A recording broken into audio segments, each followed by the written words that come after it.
So what I've been doing lately is reading in the morning, taking notes, and then kind of sharing those with you guys, sharing my thoughts, feelings, things that are going on. The main reason is I feel like when you start reading the Bible, especially the Old Testament, there's so many questions, so many things going on.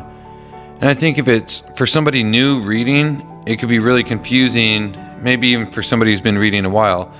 I read the Bible the first time less than a year ago. I finally finished it. And then I started over right after I finished it. And I feel like I'm getting a little bit more, actually a lot more insight and have a lot more questions this time around. First time I feel like I kind of went through the motions, read it, but it was hard to absorb it all. So now I'm going back through it to try to see if I could pick up more and dive a little bit deeper into what I'm trying to get. That's the thing. I feel like everybody who's reading started to read for a certain reason. So my question is to you, what are you trying to get out of it? And as you read, start thinking about how that relates to your situation or what you're trying to get out of it. Now just keep in mind, it's not always the answer you want, but sometimes it's the understanding that you get, and that's more important. I'm using an app, it's called Read Scripture, and I like it because it actually gives me the overview of what I just read, what I'm about to read, and what I'm going to read. So in the morning, right before I read, a lot of sections already have a video that go with it, which helped me get a better comprehension of what I'm actually reading. So the videos today were good. They talked about some of the things of the commandments and why we have them, and not only why do we have these commandments, but kind of a little bit more in-depth and understanding about it. Also let me know about the scapegoat, which I've heard about outside of the Bible, but I've never heard it in the biblical terms and understood it with those. I mean, first time I read the Bible, yes, I heard it, but outside of that, I hadn't heard it before. Outside the Bible, I've heard it, but not used in biblical terms. But it doesn't really surprise me because as I read, I realize that a lot of our rules and a lot of the things that we follow are based off of what God has given his people. And don't forget, a couple days ago, we Googled commandment and actually said divine rule. And a divine rule, in my interpretation, is even more, and if it's based out of love, is more of a gift. To where before I thought it was more of a demand, like it commands you to do this, like a demand, like a commandment. So, and I also went over the other day of maybe the servant being looked at more as a partner with God, not as a slave, because it's based out of love. So keep that in mind. So the video today was really good. One of the points I made is just because it's saying that you're unclean in the Old Testament doesn't mean that you actually sinned or did something wrong. Just keep in mind, at one point, as Moses got near to God, they told him he had to take off his shoes or his sandals because he's in holy ground. So when you're in the presence of the Lord, there's different expectations or rules or commandments or things that you have to follow, more or less for our good. Now keep that in mind, more or less for our good. But I thought that was pretty cool that unclean didn't necessarily mean you had sinned or did something bad. It was just to get into the presence of the Lord. Now keep in mind all of this. I believe he called Abraham to be the father of many nations and gather the people, and I believe Moses has taken the people to the promised land because now they've been gathered. So now God needs to separate his people, separate his flock. And I think he's in the middle of doing that. And this is one verse I found, and this is a beautiful, beautiful, beautiful verse. The in-depth of what God really wanted to give us in the promised land. And I think it really explains the reasons of why he's given us the commandments, the divine rules, the rules from love. I love it. All right. So this was the part, I loved it right here. If you walk in my statutes and observe my commandments and do them, then I will give you your rains in the seasons, and the land shall yield its increase, and the trees, the field shall yield their fruits. Your threshing shall last to the time of the grape harvest, and the grape harvest shall last to the time of the sowing. Let me say that again. So pretty much observe my commandments and do them, then I will give you the rains in their seasons, and the land shall yield its increase, and the trees of the field shall yield their fruit. Your threshings shall last to the time of the grape harvest, and the grape harvest shall last to the time of the sowing. Ooh, that's good. And you shall eat your bread till you're full. Eat the bread till you're full. And dwell in your land securely. I will give you peace in the land, and you shall lie down, and none shall make you afraid.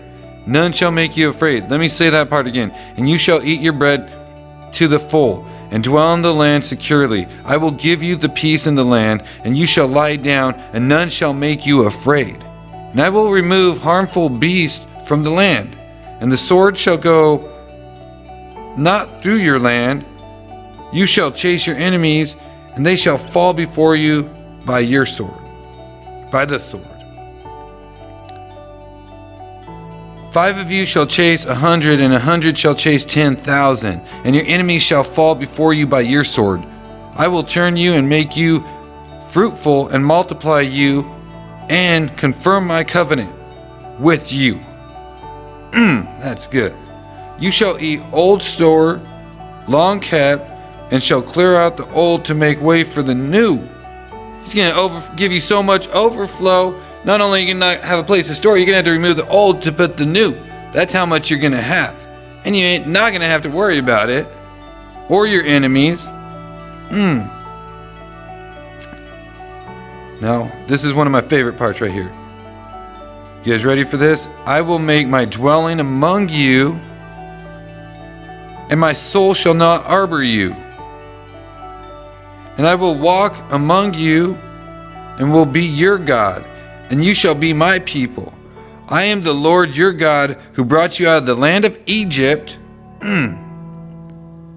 that you should not be their slaves. And I have broken the bars of your yoke, and made you walk erect. Make you walk tall. That's good. Broke the yoke. And I have broken the bars of your yoke and made you walk erect. That's right. And I will walk among you, and I will be your God, and you shall be my people. I am your Lord, your God, who brought you out from the land of the Egypt. That explains everything. Hold up. What do I got to do to get all these promises? What do I got to do to get all this stuff? The peace in the land? You shall lie? None shall make you afraid? Remove harmful beasts? Sword shall not go through your land? You shall chase your enemies, they shall fall before you. 5 shall chase 100, and 100 shall chase 10,000. Wait. If you observe my commandments. Now keep in mind what I said. Think of it not more as a servant, but as a partner. And imagine if somebody came to you and said, hey, look at this contract. Are you interested? Look at this contract. Are you interested? I'm about to give you the land. I'm about to give you all this. Are you interested in it? Now, as a business proposal, think about it real quick, because that's a whole different way of looking at it. A partner. That broke down why he gave us the commandments and how we should live in the promised land.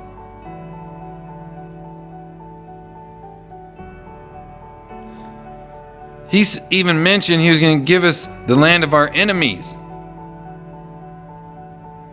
So not only was he going to give us the land of our enemies, we were going to have all that he promised there. Remove all harmful beasts, will give us peace. We shall lie. Nothing shall make us afraid.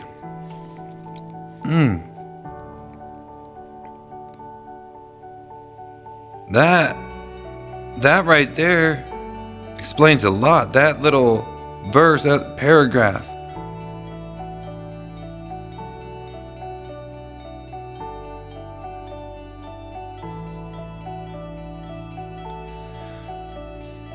You know,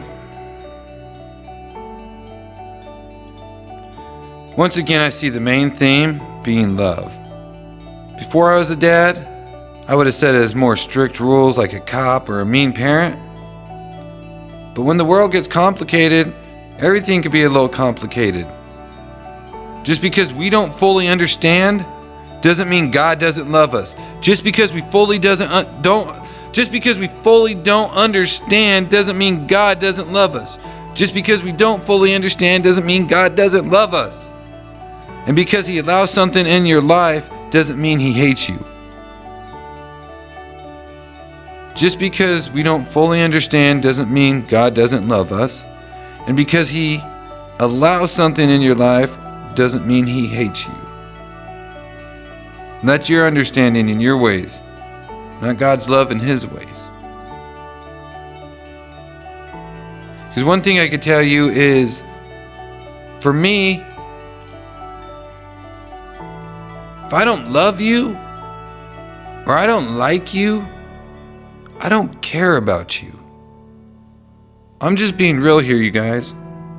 I'm changing my mindset, but that's the truth. I really don't care about you. I'm not going to give you rules. I'm not going to tell you what to do. I'm not going to pay attention to you. I'm not even going to give you care. Why? Because I don't care. It's what I do. It's what we do as people. It's what we do as people. So, why would God give us rules or anything like that? Because He loves us. It's love. It's based out of love, you guys. Sometimes it's not about trying, but trusting. It's all about love. He's loving. He's a loving God. It's not about following these rules and can you be successful with them, because we've already failed all the way through history, and we could see all the way to Him sending Jesus that we failed. But the truth of the matter is, look at the promise. Look at what He wanted to give us. Look at what we're attached to, those commandments.